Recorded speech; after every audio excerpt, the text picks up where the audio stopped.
Oke, baiklah. Assalamualaikum warahmatullahi wabarakatuh. Ya, kembali kita lanjutkan untuk proses pembuatan laporan keuangan dari UD Abadi, di mana pada pertemuan sebelumnya kita sudah selesai pada tahapan pencatatan dokumen transaksi ke dalam jurnal khusus. Nah, pada pertemuan kali ini saya akan coba bahas bagaimana cara memposting jurnal khusus ini ke dalam buku besar. Ya, jadi sekali lagi untuk tahapan kali ini kita akan coba lakukan posting dari jurnal khusus ini, baik dari sales jurnal, cash receipt jurnal, purchase jurnal, petty cash dan general jurnal ke dalam buku besar umum ini. Nah, untuk membuat atau menyusun atau tahapan memposting jurnal ke dalam buku besar, yang pertama sekali harus kita lakukan adalah kita masukkan dulu saldo awal dari masing-masing buku besar ini, di mana saldo awal dari masing-masing buku besar ini kita bisa ambil dari trial balance 30 November yang ada di soal. Nah, kebetulan di sini sudah saya siapkan untuk trial balance 30 Novembernya sendiri di Excel-nya, sehingga kita akan coba masukkan masing-masing saldo awal dari masing-masing akun ini ke dalam buku besar. Cara memasukkannya gampang sekali di sini. Yang pertama kita mulai dari cash in bank terlebih dahulu ya.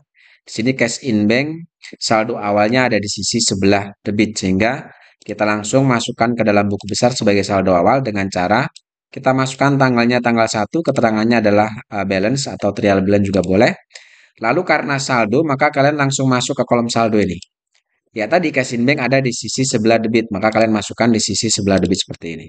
828.500 sesuai dengan saldo awal yang ada di trial balance 30 November ini. Kemudian yang selanjutnya petty cash juga ada di sisi sebelah debit yaitu 10 juta. Kalian juga bisa masukkan di buku besar petty cash. Ya, yang ini berarti kalian masukkan dengan cara kita masukkan tanggal 1 balance, kemudian karena tadi petty cash saldonya ada di sisi debit, maka kalian masukkan juga di sisi sebelah debit.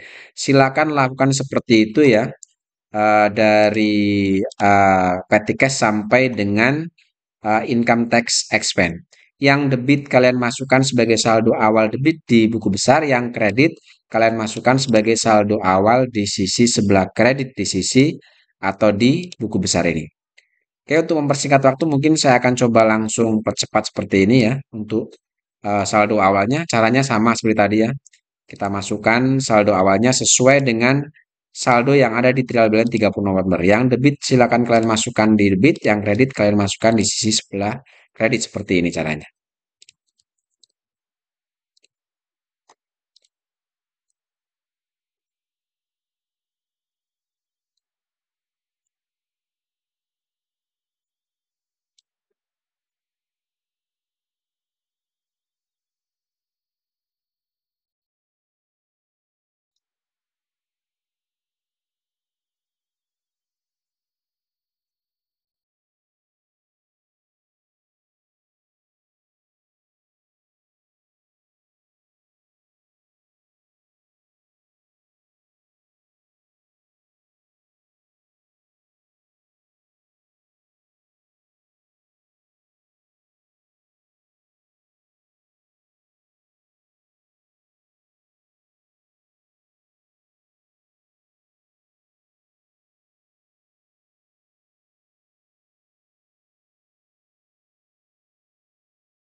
Ya, setelah saldo awal dari masing-masing buku besar ini sudah kalian masukkan semua, baru sekarang kita akan coba lakukan tahapan proses posting dari jurnal khusus. Kita mulai dari sales jurnal terlebih dahulu atau jurnal khusus yang pertama, yaitu sales jurnal. Nah, untuk melakukan tahapan posting dari jurnal ini ke dalam buku besar, maka kita berpegangan pada data rekapitulasi yang pada pertemuan sebelumnya sudah kita buat. Di sini kita lihat dari data rekapitulasi yang ada di sales journal. Di sini muncul bahwa di sisi debit itu hanya ada satu akun dan di sisi kredit ada tiga akun. Nah, cara postingnya ke dalam buku besar, sekarang kita coba lakukan posting yang di sisi sebelah debit terlebih dahulu. Di sini kita lihat bahwa di sales journal di sisi debit muncul akun 1/1300. Maka kita masuk ke buku besar, kita cari buku besar untuk akun 1/1300. Oke, yang ini kita lihat di sini adalah untuk akun receivable. Ya, nama akunnya adalah akun receivable. Nah, cara postingnya dari sales journal tadi yang muncul di sisi debit ini untuk akun account receivable, cara postingnya adalah kita masukkan tanggalnya selalu tanggal 31 ya. Jadi kalau buku besar selain saldo awal, kita masukkan tanggal 31. Lalu untuk keterangannya kita masukkan sales journal karena kita akan memposting account receivable yang ada di sales journal. Nah, untuk refnya kita masukkan inisial dari sales journal yaitu SC, baru kita masuk ke kolom posting di sini. Nah, di sales journal tadi account receivable muncul di sisi sebelah debit. Nilainya adalah 811.500.000 sehingga di buku besar kita masukkan di sisi sebelah debit seperti ini yaitu 811.500.000. Nah, setelah kita posting ke buku besar ini maka kita harus perhitungkan dengan saldo sebelumnya. Di mana di sebelumnya ada saldo di sisi debit account receivable adalah 366.300.000. Lalu ada posting dari sales journal juga di sisi sebelah debit yaitu 811.500.000. Oke, debit ketemu debit. Nah, karena sama-sama debit maka kita jumlahkan 366.300.000 ditambah dengan 811.500.000. Maka kita letakkan di sini saldonya yaitu 1.177.800.000 rupiah. Ini dari sales journal. Oke, sekarang kita masuk yang di sisi kredit yang di sales journal. Yang debit barusan kita selesai, yang kredit di sini ada 3 akun. Oke, sekarang kita posting dulu untuk akun 21500 ke dalam buku besar. Sekarang kita masuk ke buku besar, kita cari untuk kode akun 21500. Kita cari kode akun 21500. Oke, di sini sudah ketemu 21500 itu adalah untuk akun PPN Outcome. Caranya sama tanggal 31, keterangannya sales journal ya. Kita akan memposting dari sales journal ini SC. Oke, di sales journal tadi untuk kode akun 21500 atau PPN Outcome itu ada di sisi sebelah kredit yaitu 79.750. Sehingga kita masukkan di buku besar di kolom posting di sisi sebelah kredit yaitu 79.750.000. Lalu setelah itu baru kita perhitungkan dengan nilai saldo sebelumnya. Sebelumnya ada saldo kredit 4.500.000, lalu ada hasil posting dari sales journal juga di sisi kredit 79.750. Sehingga di sini kredit ketemu kredit maka kita jumlahkan, hasilnya kita letakkan di bawahnya, yaitu didapat nilai 84.250.000. Oke, kemudian yang selanjutnya ada kode akun 4100. Kita cari buku besar 4100. Ya. 4100 ini adalah untuk akun sales. Oke, kita masukkan tanggal, keterangan dan refnya. Tanggal 31 sales journal SC di sales journal tadi akun sales ada muncul di sisi sebelah kredit yaitu nilainya 725 juta. Maka di buku besar kita masukkan ke kolom posting di sisi sebelah kredit 725 juta. Lalu kita perhitungkan dengan saldo sebelumnya, saldo kredit 554 juta, ada posting dari sales journal itu 725 juta. Kredit ketemu kredit kita jumlahkan, taruh sini letakkan yaitu 1.279 juta rupiah. Lalu yang terakhir akun yang muncul di sales journal adalah untuk akun kode 41400. Kita cari buku besar 41400. Oke, di sini sudah ketemu itu adalah akun Freight Collected. Kita masukkan tanggal, keterangan dan refnya sama seperti tadi. Itu pun sama bahwa Freight Collected di sales journal tadi muncul di sisi kredit jumlahnya 6.750.000. Kita masukkan ke sini. Di sisi kredit 6.750.000. Lalu kita perhitungkan dengan saldo ya.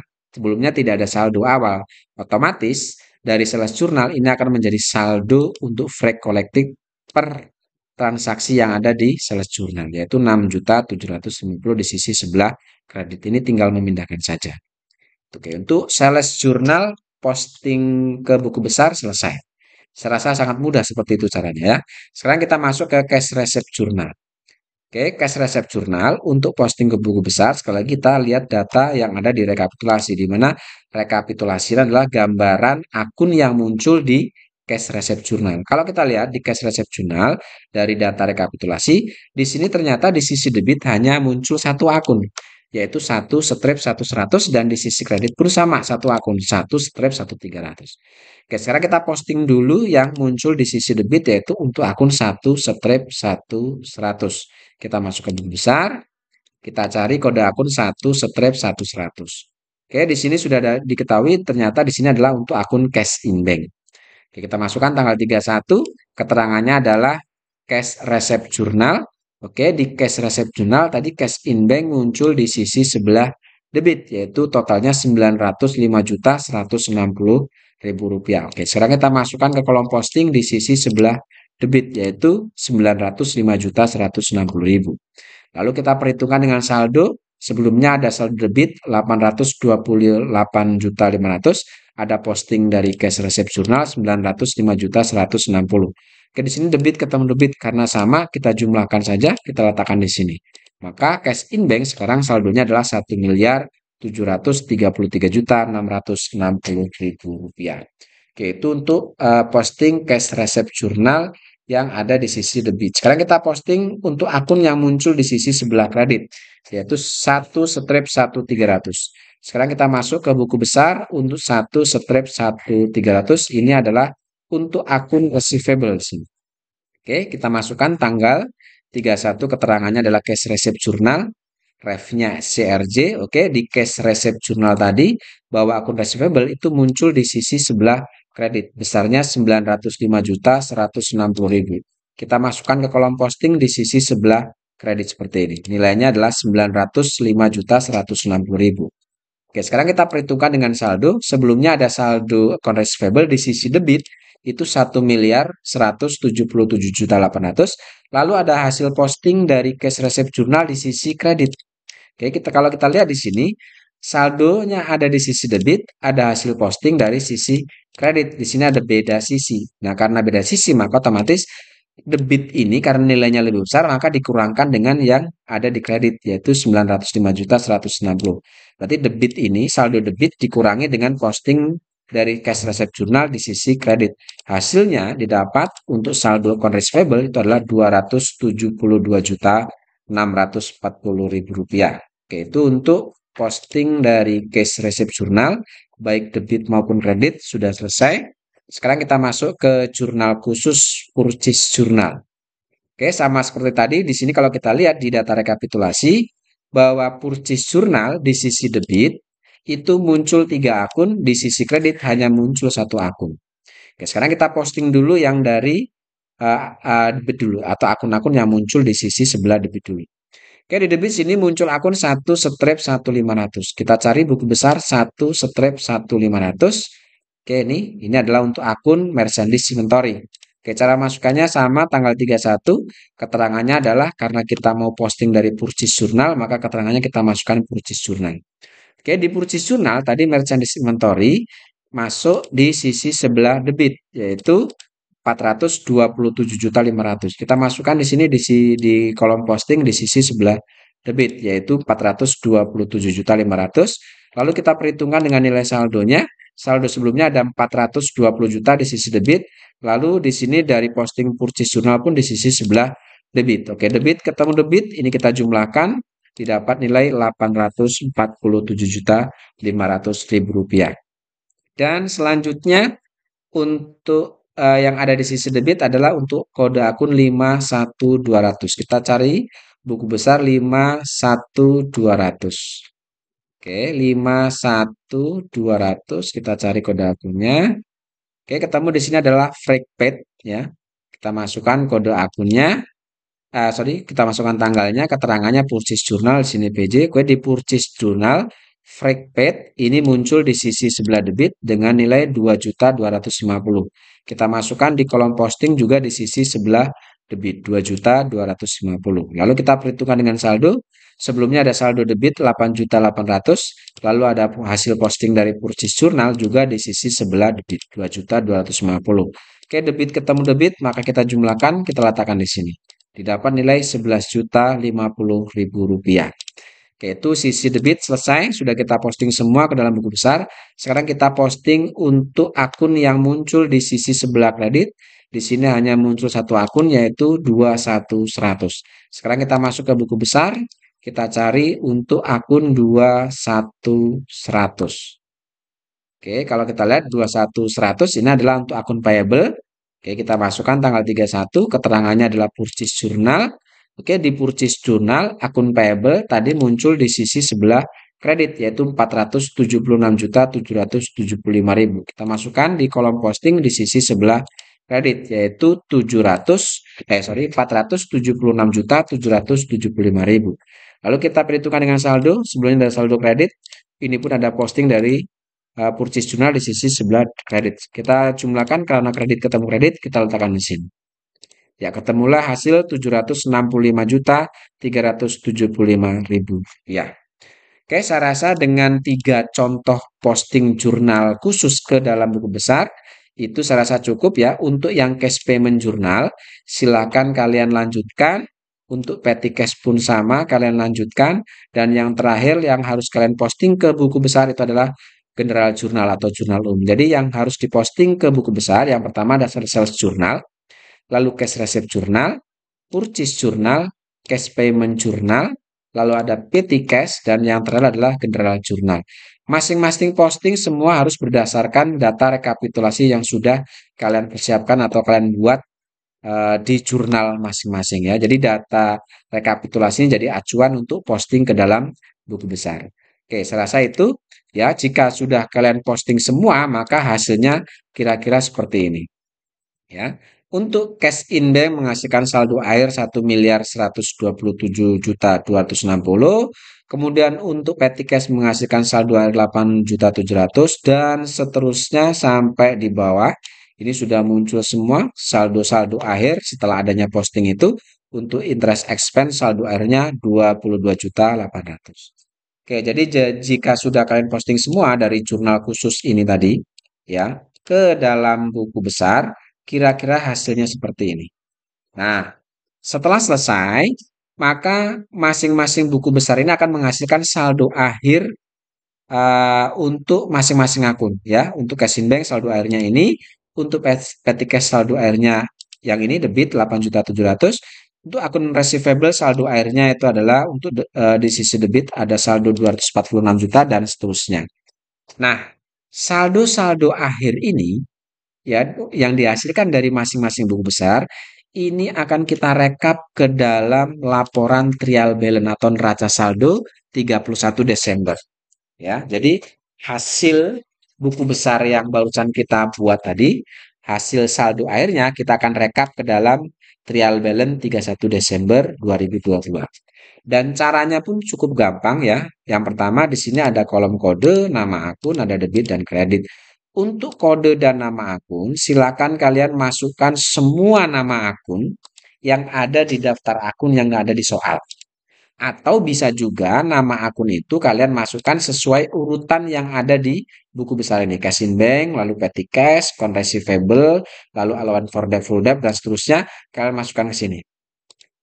Nah, setelah data akunnya atau kode akun dan nama akunnya sudah kalian masukkan, baru kalian ambil saldo akhir dari masing-masing buku besar ini. Misal contoh cash in bank menghasilkan saldo akhir debit 1.127.260. Maka ini kita masukkan ke trial balance juga di sisi sebelah debit, nilainya sama 1.127.260.000. Oke, lalu yang kedua untuk petty cash, di sini kalau kita lihat buku besar petty cash menghasilkan saldo akhir debit 8.700.000. Kita masukkan juga di sisi debit yaitu 8.700.000. Lalu untuk akun receivable di sini menghasilkan saldo akhir itu di sisi debit yaitu 246 juta. kita masukkan di trial balance 31 Desember, itu pun sama di sisi sebelah debit 246 juta. Lalu selanjutnya untuk allowance for default debt, ini saldo akhirnya ini sama dengan saldo awalnya itu menghasilkan saldo kredit yaitu 12.800.000. Maka di trial balance ini atau neraca saldo 31 Desember itu pun kalian masukkan di sisi sebelah kredit yaitu 12.800.000. Kalian lanjutkan terus untuk merchandise inventory, saldo akhirnya kalian masukkan sisi debit, store surface juga sisi debit dan seterusnya. Dan jika sudah kalian masukkan semua, kira-kira untuk trial balance 31 Desember hasilnya seperti ini. Ya, ini adalah rekap dari saldo buku besar yang sebelumnya sudah kita buat ya. Kita rekap dalam bentuk laporan namanya trial balance 31 Desember, kira-kira hasilnya seperti ini. Nah, setelah sudah kalian masukkan semua saldo akhir dari masing-masing buku besar ke dalam trial balance 31 Desember, maka debit dan kreditnya silakan kalian jumlahkan. Setelah saya jumlah di sini ketemu hasil untuk debit dan kreditnya adalah 2.793.720.000 rupiah.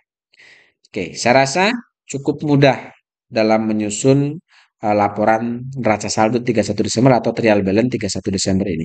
Maupun tadi tahapan dalam proses posting dari jurnal khusus ini ke dalam buku besar. Saya rasa cukup ya untuk pertemuan kali ini. Untuk pertemuan selanjutnya kita akan bahas terkait jurnal penyesuaian. Terima kasih, semoga ini bisa membantu. Assalamualaikum warahmatullahi wabarakatuh.